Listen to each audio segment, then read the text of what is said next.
Found a bug on leet code जिसका use करके कोई भी किसी भी घटिया कोड को 0 ms की टाइम कॉम्प्लेक्सिटी पे ला सकता है, यानी कि ऑप्टिमल सॉल्यूशन। पर ये गलत है, लेकिन मैं तुम लोगों को बताऊंगा जरूर ये किस तरीके से काम कर रहा है और कैसे मुझे ये कोड मिला। ठीक है, तो ये 2 लाइन का कोड है जिसको कोई भी अगर अपने सॉल्यूशन के अंदर डाल दे तो उसका सॉल्यूशन ऑप्टिमल सॉल्यूशन बन जाएगा, कहने को, क्योंकि ये बग है। ठीक है, तो मैं बताता हूं किस तरीके से मुझे ये बग मिला। ठीक है, पहली चीज तो कल शाम को मैं एक क्वेश्चन करने बैठा, ऑनलाइन स्टॉक स्पैन। ये क्वेश्चन मीडियम लेवल क्वेश्चन है, मैंने ट्राई किया इसको काफी सॉल्व करने का, ब्रूट फोर्स सॉल्यूशन जैसे तैसे मैंने इसका निकाल रहा था मैं। ठीक है, बहुत मेहनत की, 3 घंटे में पागलों की तरह लगा रहा, जबकि मैं तुम लोगों को बोलता हूँ किसी भी क्वेश्चन पे आधे घंटे से ज्यादा मत लगाओ, पर मैं 3 घंटे लगा रहा। मैंने कहा नहीं, सॉल्व कर लूंगा मैं इसे, सॉल्व कर लूंगा, और जैसे जैसे मैं सॉल्व नहीं कर पाया। ठीक है, तो 12:30 बजे के आसपास मैं सो गया। ठीक है, जब मैं सो गया, सुबह उठा मैं लेट थोड़ा। ठीक है, तो सुबह जब मैं लेट उठा मुझे नींद तब भी आ रही थी, तो मैंने कहा आज के 5 लेक्चर मैं छोड़ रहा हूँ, और लास्ट के 3 लेक्चर मैंने सोचा मैथ के हैं और 2 प्रॉब्लम सॉल्विंग के हैं, तो कोई दिक्कत ही नहीं, वहां पे भी मजे करेंगे जाके। तो मैंने क्या किया, मैंने जल्दी से नहाया धोया और मैंने क्वेश्चन ट्राई किया, यही वाला क्वेश्चन, कि मैं इसको सॉल्व कर लूं। 1 घंटे और लगा रहा, मैंने इसका ब्रूट फोर्स सॉल्यूशन एकदम सही कर दिया। ठीक है, अब मेन चीज क्या होती है, ब्रूट फोर्स सॉल्यूशन में टाइम कॉम्प्लेक्सिटी ज्यादा होती है, तो time complexity time limit error दे रहा था। फिर मैंने उसका सॉल्यूशन देखा, तो सॉल्यूशन की जो सॉल्यूशन जिसने सॉल्यूशन मुझे बताया था और जो सॉल्यूशन मैंने उसको अप्लाई किया, तो उसकी 51-49 ms के आसपास टाइम कॉम्प्लेक्सिटी आ रही थी। तो मैंने कहा इसका ऑप्टिमल सॉल्यूशन क्या होगा, तो मैंने सोचा कि लीड कोड में जाके मैं उसका 0 ms वाला सॉल्यूशन देख ले रहा हूं।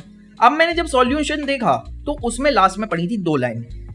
अब यही 2 लाइन जो थी ना, वही गेम चेंजर लाइन थी। ठीक है, इसका कोई भी यूज करके अगर ये 2 लाइन को ऐड कर दे वो अपने कोड के अंदर, भाई तुम्हारा कैसा भी सॉल्यूशन बना रहे वो 0 ms की टाइम कॉम्प्लेक्सिटी देगा।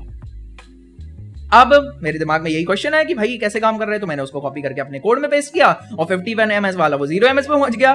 मैंने कहा अरे वाह, ये तो बहुत अलग चीज है। तो मैंने इसको ट्विटर पे भी पोस्ट किया, और ये काफी बग है भाई, अच्छा खासा, कोई भी इसको अब्यूज कर सकता है इस तरीके से, है ना।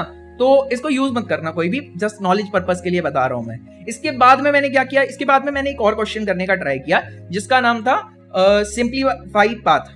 ठीक है, अब ये क्वेश्चन मुझे बहुत ज्यादा लगा था कि मैं कर लूंगा। ठीक है, बहुत ज्यादा लगा था, तो मैं क्या हुआ, मैं इस क्वेश्चन को लेके पहले मैंने यहाँ पे सॉल्व करने का ट्राई किया, उसके बाद में मैं लंच के बाद चला गया था कॉलेज। ठीक है, तो कॉलेज में भाई प्रॉब्लम सॉल्विंग के लेक्चर मेरा पहले ही हो गया था, एक तरीके से शिफ्ट हो गया, हम लोगों का थोड़ा टाइम टेबल चेंज हो गया। तो अब भाई पहली चीज तो यही सबसे बड़ी गलती रही मेरी। ठीक है, फिर मैं वहां 3 घंटे मैंने इसकी को ड्राई रन कर करके सॉल्व करने का ट्राई किया। अब जब मैंने इसको पूरा सॉल्व करने का ट्राई किया, मेरा सॉल्यूशन ऑलमोस्ट सही था, पर मैंने क्वेश्चन स्टेटमेंट गलत लिखा था। तो मैं यहाँ वापस आया, मैं थोड़ी देर सोया, सो के उठने के बाद मैंने इसको ट्राई किया और सॉल्यूशन गलत आ रहा था। फिर मैंने उसको और ऑप्टिमाइज किया और अच्छे से करने का ट्राई किया।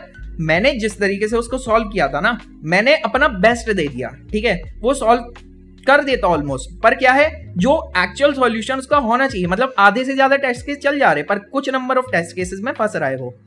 ठीक है, तो मैंने कहा अब यहाँ पे तो नहीं हो सकता, क्योंकि मैं कैरेक्टर से रीड करने का यूज कर रहा था और उसको स्ट्रिंग से सॉल्व करना था। फिर मैंने उसका सॉल्यूशन देखा, टाइम लगा मुझे 2-3 घंटे उसका सॉल्यूशन समझने में लग गए, पता नहीं क्यों। ठीक है, तो जैसे तैसे 8-9 बजे के आसपास मैंने उसको सॉल्व कर लिया पूरा। ठीक है, तुम लोग उसका सॉल्यूशन भी यहाँ पे देख सकते हो। इजी क्वेश्चन है, बस मुझे आया नहीं तो बात अलग हो गई, अदरवाइज इजी क्वेश्चन है। बाकी मुझे धीरे धीरे जैसे जैसे अंडरस्टैंडिंग बनती आएगी ना, मैं और भी क्वेश्चंस प्रैक्टिस करूंगा। ठीक है, इसको ड्राई रन दोबारा से करूंगा, जितना ज्यादा करूंगा उतना ज्यादा इसकी प्रैक्टिस बनेगी। बाकी अभी तक मैंने इतना ही किया है, और मैं ट्राई कर रहा हूँ कि कल मैं एक क्यू का जो लेक्चर है वो कंप्लीट करूंगा। और बाकी तुम लोग बताओ, तुम लोग का दिन कैसा गया। And that's it for today, see you then, bye bye.